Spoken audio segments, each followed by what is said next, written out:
Okay, so a new One Punch Man chapter just dropped, and to be completely honest, this chapter was kind of not what I was expecting. I'll be completely honest, I did not expect this to happen, but this does kind of play into my theory a little bit. But I did release a prediction video a few days ago, so you can check that out if you want to after this video, because those were just my predictions for this chapter. But of course, before we get into the video, make sure you leave a like and subscribe to the channel, because I post quite a lot of One Punch Man content, and to be honest, this chapter in the grand scheme of things is a pretty big chapter, regardless of not a lot of things necessarily happening in this chapter. But apart from that, this chapter is called Sinking Feeling, obviously chapter 161, and this chapter again was not what I was expecting, but I feel like this is a good build up to what I feel like could happen in maybe in the next 5 chapters or so. But of course, let's not even waste any more time. Let's just get into it, because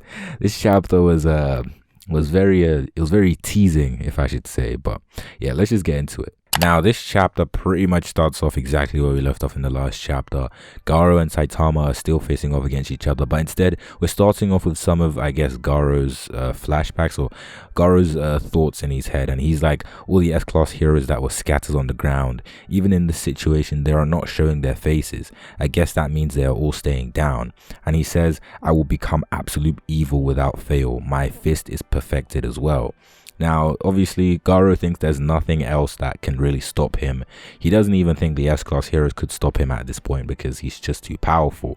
But then obviously Garou says, there shouldn't be any problems. He feels like there shouldn't be any problems. But he says he's got a sinking feeling, and he feel like he's still missing something huge, which, we all know that person that he's missing is Saitama. Now, of course, Garou tries to remember, tries to think about what he could have missed, and he thinks, evil natural ocean is the big thing he's thinking about. But instead we see that Saitama splashes down, and he says, what are you supposed to be? So this is kind of like, as I said before, leaving off from where we left off in the last chapter. But we see this pretty cool double spread where they're both staring off at each other, and Garou says, huh, who the hell are you? Which, I mean, it's pretty understandable, because even though they have encountered each other 1 or 2 times, Garou hasn't really had a good look at Saitama. Well, I guess he has, but he hasn't exchanged enough with Saitama to remember straight off the bat who he is from first look. And obviously Garou answers, what am I supposed to be, you ask? And of course in his head he's like, some chump hero sent out for rescue operations maybe. And obviously in his head he's like, obviously this is like Bang, talking in Garou's head at this point. And Bang says, follow your heart, or follow the voice of your heart. And Garou says, sorry old man. And this is just kind of, I guess, showing that Garou has pretty much left all of Bang's teachings behind him. Well, I guess mentally, because obviously Bang didn't want Garou to turn out like this, but Garou has fully succumbed to his goal of becoming a monster. And he says, I am Garou the monster. And he says, I'm the one who will strike all of mankind down equally into despair, into the depths of despair, sorry. And he says, the one who will become absolute evil.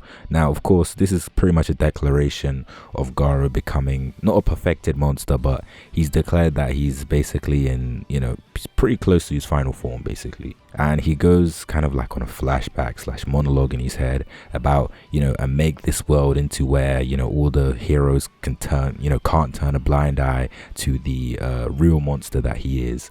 And obviously Saitama's pretty confused, because he says, absolute evil, you're evil. And of course Saitama remembers that, Garou saved the helicopter, and, he split the centipede in half, etc, etc.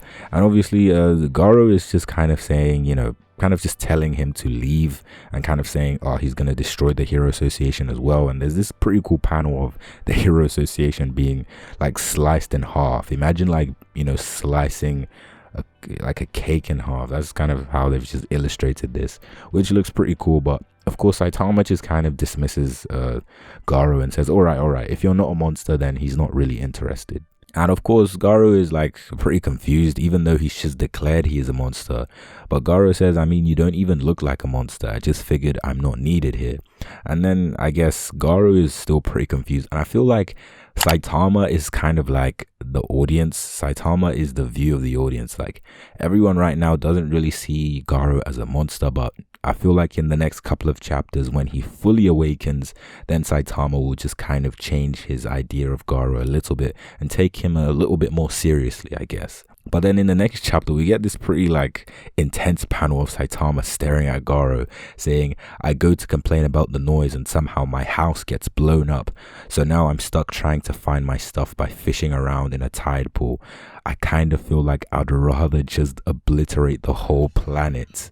Now this is pretty funny, because in the back we see, you know, the moon, which kind of represents God looking down on the whole battlefield, which is, I guess, kind of Saitama, his main opponent, hiding in plain sight, because I'm pretty sure God doesn't realize Saitama is the one destroying all of his, you know, creations like evil ocean water and etc etc. But of course we see that Garou sees that this pressure from Saitama is really intense, and he's like, what was that pressure? Who is this guy?